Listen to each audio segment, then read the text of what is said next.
All right, y'all, so we are now hooked up. We got all of this, show y'all, and it's in his instructions how to do that. That's for your power, and I have crimpers, so I use the right crimper. So that's pretty simple. That's the simplest thing. You want to make sure, I think the main power is over here. I disconnected both, but that's your main battery, that's your starter. At least I'm pretty sure that's what it looks like. So now in here, it's actually pretty simple. I'm not going to take this apart again, but all you got to do is count the little squares, and then you're going to have a stiff piece of metal that's thin to push that out. You ain't going to use... Now, if you have a paper clip, that's probably perfect, because then you'll have to have the paper clip to push the ferrule all the way into the slot so you can actually make contact with your ECM. And don't be like me and do everything backwards the first time, because I started the car with this unplugged and it did not like it.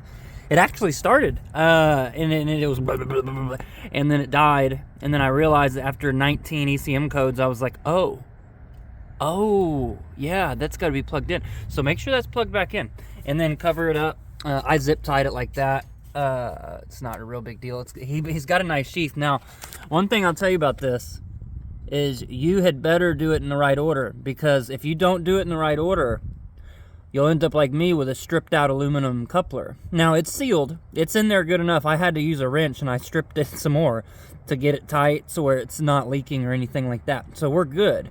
And make sure the plug's facing the driver's side. See how I got that orientated? Oops, sorry.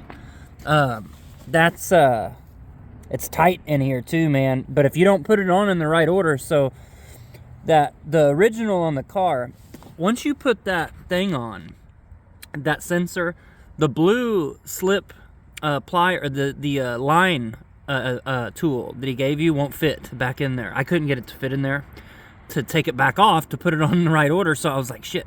So I just tried to align it the best I could, and it is impossible. So make sure you do it in the right order, or you're going to be like me with a stripped end. It wasn't Jerry's fault. It's good stuff. It's just I did it in the wrong order.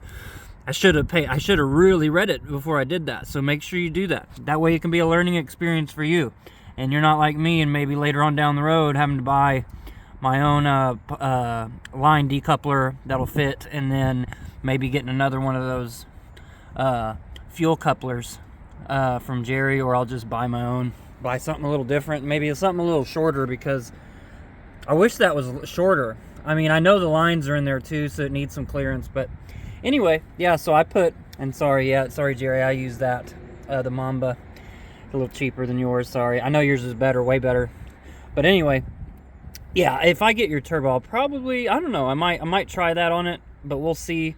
I'll talk to you about it before I buy it, the turbo we talked about. But anyway, yep, and it looks like shit. I need to wash this. Sorry, but anyway, yeah, it's pretty simple. I already put ethanol in it. It's our E85. It's up to about 50% now. So, and it was running fine. At first I thought, man, where's it at? But it took a minute for it to loop back. So, yep. Anyway, yeah, pretty easy kit. Now you, once you put that kit in, so you have a flex fuel car now. Like, you can run ethanol, you can run whatever percentage you want. I guess up to 85%. So I wanted to ask him about that too. I don't know if he's pushed it any further to see what happens when you start pushing it further than 85%. But all right, peace.